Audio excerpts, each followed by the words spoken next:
Hi, my name is Carsten Rossenhüffel. I'm CTO and co-founder of i14y, the European Advanced Networking Test Center.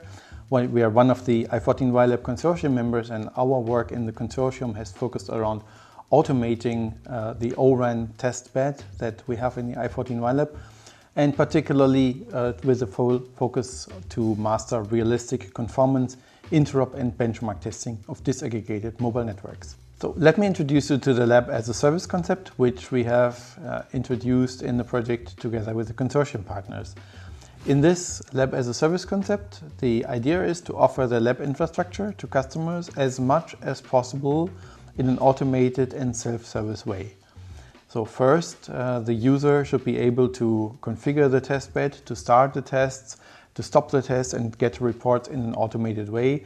Of course, they also need to onboard before that. They need to have all of the lifecycle management processes automated. The access to the test bed should be mitigated by resource reservation and booking to allow concurrent tests to run in the lab without interfering with each other. And most of this should be as much automated and scripted as possible. However, of course, there should also be still staff on demand available, because if anything goes wrong, if there are incidents or troubleshooting support needed, then of course the i14y Lab engineers from Deutsche Telekom and ENTC and other consortium partners should be there to help and to get to the next step. In the i14y Lab, when we started analyzing how to automate setups, we found that we are basically running 4 different kinds of tests, as you can see on this diagram. On the top left, you see the end-to-end automated testing, which includes the radio units, distributed and centralized units, so the full chain of the disaggregated G node B. And this is then tested by a bracket of a UE emulator and a mobile core. That's the main topic of our integration testing, which we will also demo today. In the bottom left, you see the ORU conformance testing, basically a step before the integration testing, which we've also automated by using tools from the participating vendors, Rohde & Schwarz and Viavi. And in the top right, you can see areas that we have not yet automated, but we're very actively working on. And this is the network optimization testing with the radio integrated controllers, the RICs, and the XEPs or REPs. And in this case, the automation has proven quite difficult because the standardization has not sufficiently advanced to allow anything beyond the protocol integration to be tested in a multi-vendor scenario, and because the use case scenarios for the network optimization are very diverse. And finally, in the bottom right, you'll see the O-Cloud testing. This is the focus area for telco cloud infrastructure testing, the basis on which all of the O-RAN virtualized infrastructure and containerized infrastructure is running on. So this is also a very complex scenario because it involves multiple vendors from the infrastructure layer, from the platform layer, and from the management layer. But let's focus on the top left area. And now on this slide, you see a more detailed topology of the demonstration today. So in the left, of course, the UEs, the user equipment, which are emulated by a Viavi TM500.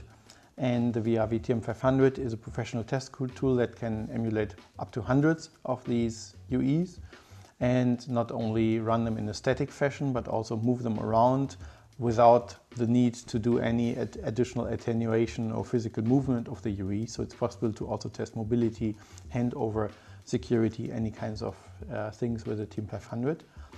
This tool is controlled by the orchestrator, and the tool is of course connected to the open radio unit over either conducted RF cable or over the air.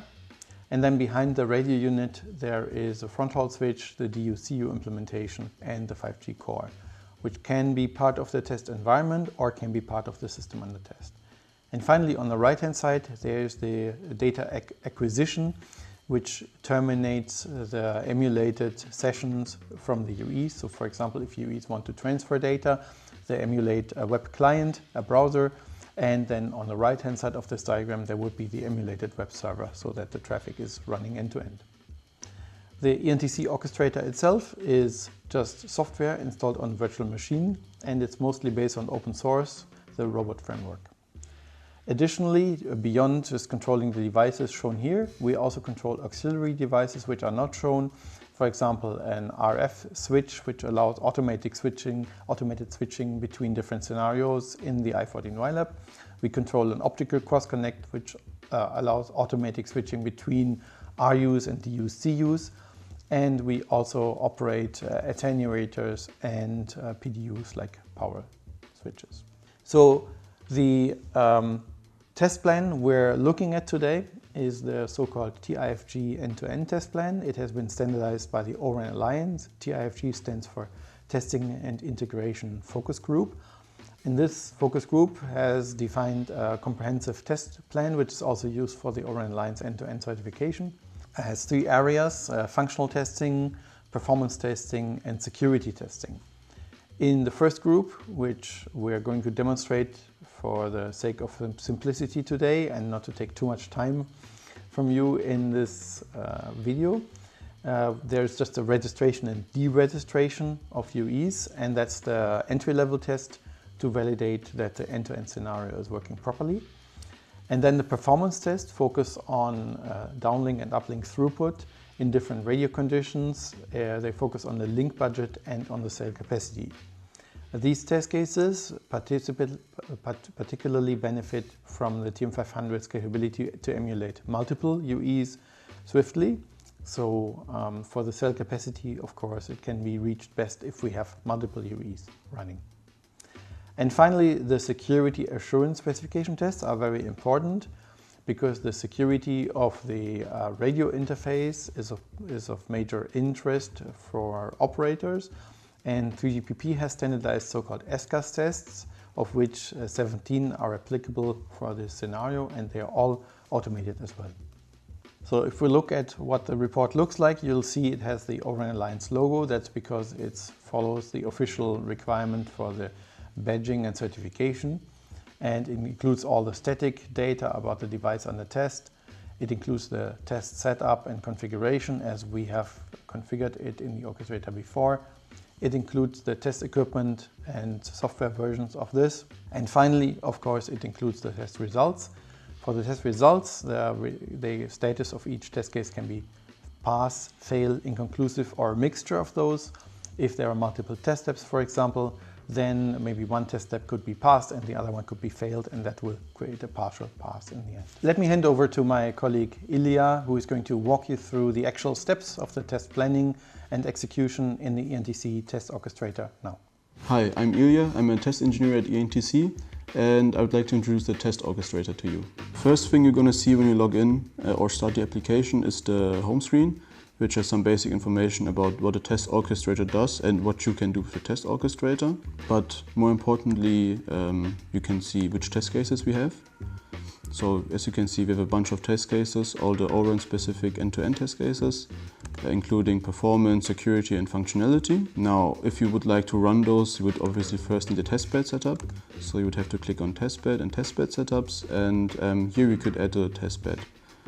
You would have to add all the different devices and also the parameters later on, but that would be a lengthy process, so we have done that, and you can see this is what it would look like with the devices and also the parameters down here, which can all be edited if you scroll all the way to the bottom and click on Edit Setup Parameters.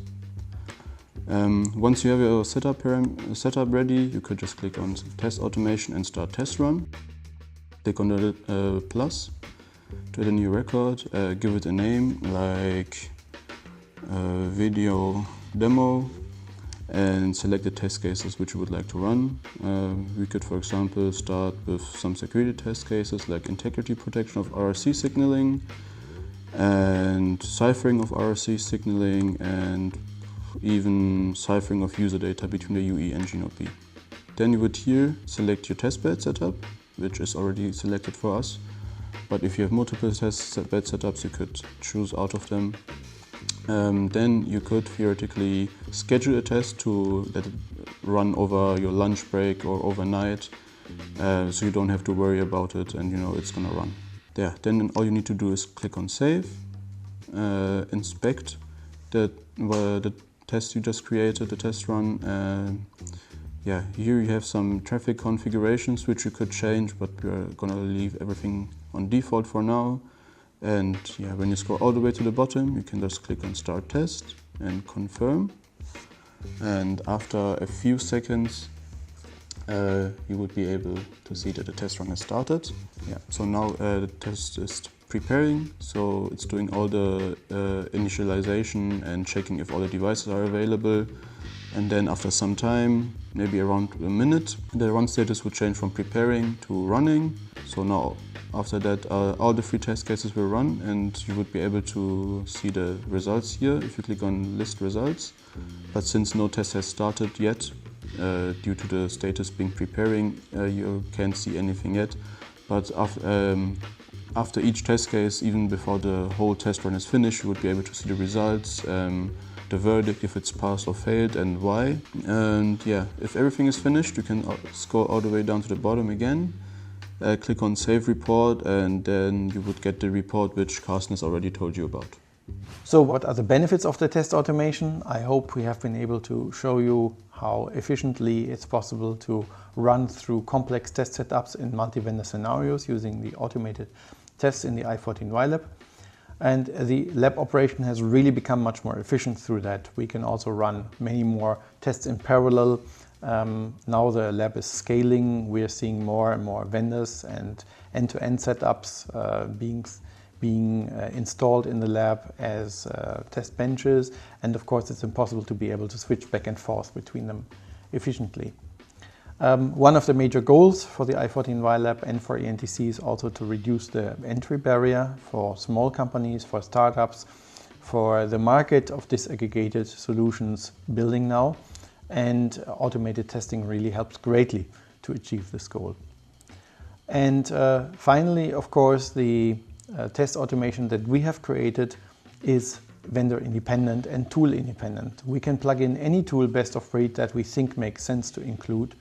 We are not bound by maybe a test tool vendor who has provided a commercial orchestration software. We are open to any solution in inclusion. So now, at this time, we're happy the project will continue, and we look forward into 2025 to validate the orchestrator with more and more solutions under test. We're opening the lab capabilities to the broader community of the vendors, of the operators, and even of private 5G operators and vendors as well, supporting the conformance, interoperability and benchmarking tests that are needed to close the gap to production readiness of O-RAN solutions. Thank you very much.